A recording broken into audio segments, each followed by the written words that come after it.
તમને જે મળવાના છે એ તમારા જીવનનું અગત્યનું ભાથું લઈને અહીંયા શાળામાંથી જવાનું. સરસ મજાના સંસ્કાર અને આપણે જે જિંદગીની કારકિર્દી આગળ લઈ જવાના છે તેનું પાયાનું કામ અમારે પણ અમારા પાયાનું કામ પણ આ શાળાએ કર્યું અને એટલે જ અહીંયા આપણી સમક્ષ અહીંયા ઊભા થઈ શક્યા છીએ. એટલે તમારા માટે અને હું તો એમ કહું છું કે સારામાં સારું કામ તો એવું થયું છે કે આપણને માનનીય આચાર્ય સાહેબ જે આપણને આ શાળાને મળ્યા એ તમારા બધાના માટે આ નસીબદાર કહેવો તમે કે તમને આવા આચાર્ય સાહેબ મળ્યા છે. તમે જે કંઈ 5 શ્લોકો કયા એમાં સર્વેનું હિત જ છે.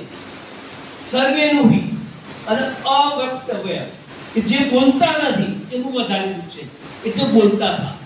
આપણા પ્રશ્નોની રજૂઆત આવવી જોઈએ અને આપણે જે સમાજ માટે આ શાળા માટે આ શાળાનું નામ અહીંયા ફક્ત અરવલ્લી જિલ્લા પૂરતું નથી, આખા ગુજરાતમાં અને હવે તો યુટ્યુબ અને એટલે આખા વર્લ્ડમાં પણ આ શાળાનું નામ છે. આ શાળાની પ્રતિષ્ઠા જાળવવાનું કામ વાલા વિદ્યાર્થી મિત્રો તમારું છે. શાળાનું સુંદર પરિણામ આવે છે. શાળાનું સરસ મજાનું જે ભાવાવરણ છે, જે વાતાવરણ છે, આપણે વાત કરવાની ભાઈ વાતાવરણ કેવું છે. હું અહીંયા થોડી વાર પણ બેઠ્યો અને બહુ મજા આવી કે ફરી પાછો વિદ્યાર્થી બની જાઉં ને ફરી પાછો જો ભણું. તો જે તમને 4 વર્ષ મળવાના છે એ 4 વર્ષની અંદર તમારા જીવનનું મોટા ભાગનું જે તમારે કરવાનું છે અહીંયાથી જ થવાનું. ભલે તમે એન્જિનિયર, ડોક્ટર ગમે તે બનશો પણ એનો મૂળ પાયો તો આ શાળા છે. સાહેબે આજે મને સરસ મજાની તક આપી અને હવે જે હું આજે મક્કાની મદીનાની થોડી વાતો કરી લઉં. એમાં આપણા પ્રિન્સિપાલ સાહેબ, આપણા પ્રમુખ સાહેબ, મંત્રી સાહેબ જ્યારે મેં કહ્યું તો બધા મને ઘરે સરસ મજાનું આશીર્વચન આપવા આવ્યા.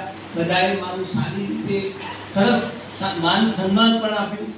હવે હું ત્યાંની વાત કરું. એક જ મેસેજ હતો, દરેકને પોતાના જીવનનો મોક્ષ લેવો જોઈએ. એનો રસ્તો ગમે તે હોય. મેન સ્વિચ એક પંખો થાય, ટ્યુબ થાય, બલ્બ થાય, બધું થાય, પણ મેન પાવર તો એક જ છે કે એ પાવર તરફ દરેકને મોક્ષ જોઈએ છે. દરેકના આત્માને શાંતિ જોઈએ છે અને એ આત્માના શાંતિ આપવાના ભાગ રૂપે અમે અમારી મુખ્ય યાત્રા કે મક્કા અને મદીના શરીફની કહેવાય.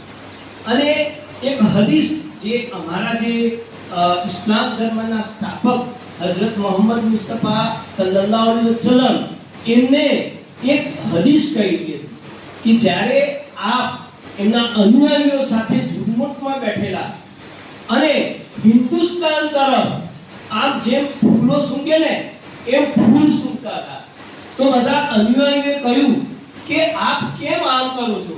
તો આપે શું ફરમાવ્યું કે મને હિન્દુસ્તાનમાંથી ખુશ્બુ આવે છે. એ કઈ ખુશ્બુ છે? એ જે આ અને હું આ જે છે એ ખુશ્બુ એમને લઈ ગઈ. ખરી ભાવના, ખરી લાગણી એ આપણા હિન્દુસ્તાનીઓ પર, આપણા હિન્દુસ્તાનીઓ ભાવવાળા છે. એમને આદર, સત્કાર, પ્રેમ ભાવ બધું આપણા અહીંયા જ છે.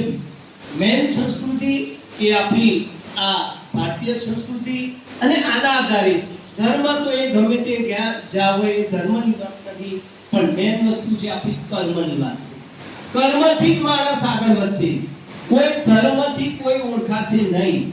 એના ડોક્ટર, એના વ્યવસાય કર્મથી ઓળખાય છે. શિક્ષક એને એમ નથી કહેતા કે ભાઈ આ ધર્મનો શિક્ષક છે, આ ધર્મના ડોક્ટર છે, એવું કોઈ કહે છે? એક જ આપણું કર્મ. તો સાહેબે મને અહીંયા 2 શબ્દો બોલવાની તક આપી અને ખૂબ આનંદ થયો. અને વાલા વિદ્યાર્થી ભાઈ બહેનો, મને એક સરસ મજાનું વચન આપો કે આ જે 4 વર્ષ મળે ને એમાં તમે બરાબર એક દિવસ આખો તમે બરાબર કેચઅપ કરી લો. અહીંયા સાહેબો જે જ્ઞાન પીરસે છે એને કેચઅપ કરો અને તમારા જીવનની અંદર લાવો. અહીંયા હું આવું છું, ઘણી વખત તો જોઉં છું કે એડમિશન માટે સાહેબને ના પાડવું પડે છે અને બીજી શાળાઓવાળા એડમિશન માટે ફરે છે કે ભાઈ અમારી સ્કૂલમાં એડમિશન કરો. કેમ? એટલે વાતાવરણ, કોઈ પણ જગ્યાએ વાતાવરણ, ભાવાવરણ હોય અને તો જ આવું બધું શક્ય બનતું હોય છે. ફરીથી આપનો કોઈ સમય વેડફાવા માંગતો નથી. સાહેબે જે સ્પોર્ટ્સની વાત કરી, સાધનો પટાઈ ગયેલા, હવે એ સાધનો કાટ નહીં ખાય, એ સાધનો ગોળા ફેંક, બરફી ફેંક, અને હું તો અહીંયા દાવ કરાવતો અને બધું જ કરાવતો વિદ્યાર્થી તરીકે, અને કવિતાઓ પણ મારી પાસે જ કવડાવતા સાહેબ. બધી કવિતાઓ પણ હું અહીંયા ગાતો ગુજરાતીમાં. અને આ રીતે અમારું અહીંયા લાલન પાલન જેને કહેવાય, નવી નવી શાળા હતી, અમારી નવી સ્કૂલ અને નવો ઉમંગ હતો, અને એક તરગડાટ અત્યારે તમારામાં જોવા મળે. આ શાળાની આન બાન અને શાન વાલા વિદ્યાર્થી મિત્રો તમે જ છો, તમે જ છો અને તમે જ છો. તમારે કોર્ટની અંદર ઝડપવાનું છે, કોઈ પણ સ્પોર્ટ્સની અંદર. આપણે અહીંયા ઘણી વખત મેં અહીંયા છાપાઓમાં જોઈએ છે કે વાંકાનેર હાઈસ્કૂલનું નિબંધકો, વક્તૃત્વકો, વિજ્ઞાન મેળવકો દરેકમાં નામ છે. તો આ નામ તમે બધા વાલા વિદ્યાર્થી મિત્રો જાળવી રાખજો. શાળાની શિસ્તથી હું ખૂબ પ્રભાવિત છું.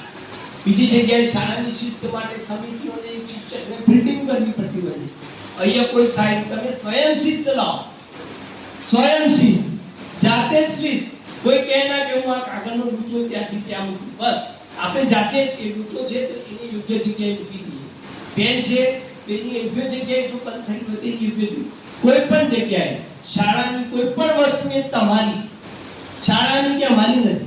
આ કોઈ પણ પંખો, લૂપ યોગ્ય સમયે રિસેસ પડે બંધ કરી દઈએ, હા, આવી ટેવ પાડો. અને આ ટેવ છેક સમાજ સુધી, તમારા ઘરો સુધી લઈ જાઓ. આપણી આજુબાજુનું પર્યાવરણ, આપણું ઘર અને આપણું પર્યાવરણ, ત્યાં પણ સ્વચ્છતા હોવી જોઈએ. આપણે આડોશ પાડોશમાં પણ આપણે પ્રેમથી સમજાવવાના કે જો આપણે લડાઈ ઝઘડા નહીં કરવા. કોઈ પણ વસ્તુ કહેવી હોય એ આદર અને પ્રેમથી જ કહેવાનું કે જો આમ કરો તો સારું લાગશે. તો એ ઓટોમેટિક સમજવું કે આ છોકરો કે છોકરી મને બહુ સરસ કહે છે. ફરીથી આપણો મેં વધારે સમય લઈ લીધો છે. સાહેબનો ખૂબ ખૂબ આભાર. જય ભારત.